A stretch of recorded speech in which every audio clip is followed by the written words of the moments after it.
Shalom, selamat pagi, selamat berjumpa di dalam Renungan Embun Pagi bersama dengan Kota Daud Ministry. Tema renungan kita pada pagi hari ini adalah berkatilah dan jangan mengutuk.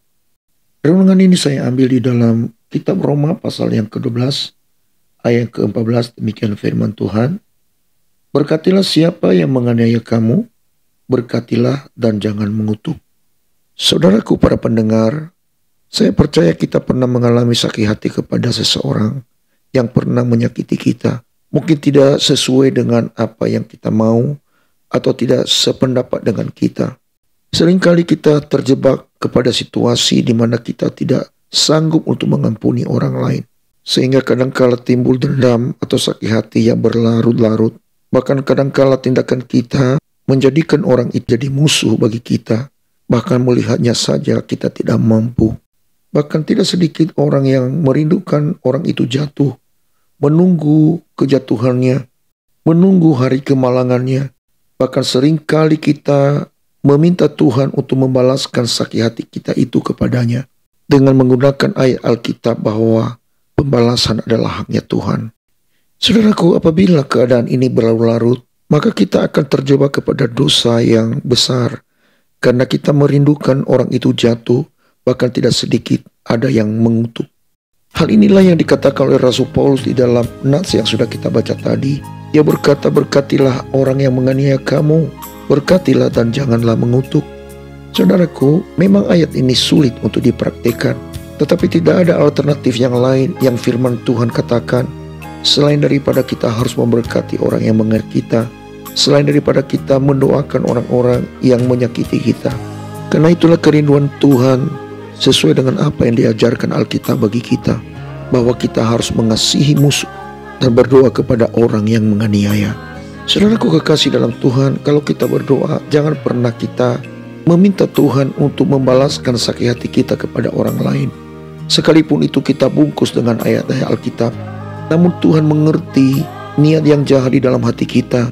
Tidak mungkin Tuhan melakukan niat jahat yang ada di dalam hati kita itu. Sebaliknya justru Tuhan tidak akan mendengarkan doa kita.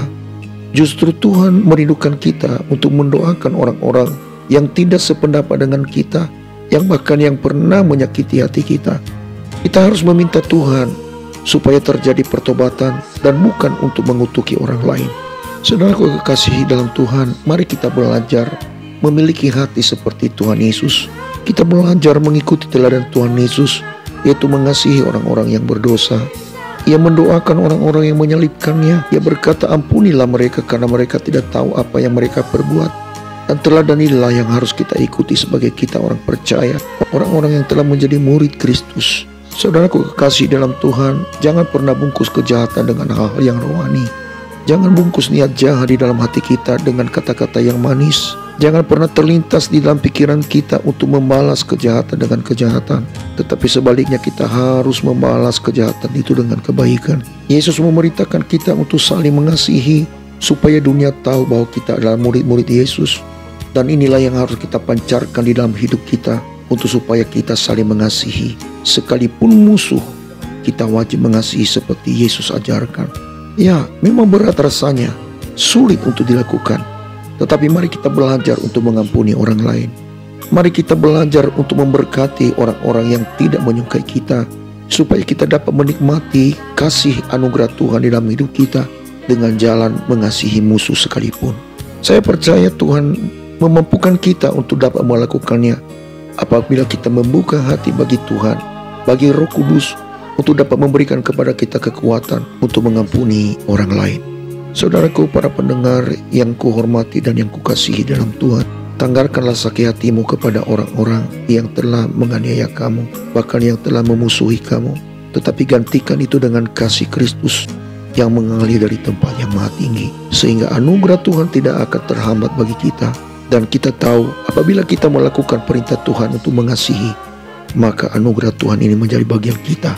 Kita akan melihat penyertaan Tuhan atas kita sepanjang umur kita. Saya Pendeta Zaluhu di sini. Saya ucapkan selamat pagi, selamat beraktivitas. Tuhan Yesus memberkati kita sekalian. Shalom, Maranatha.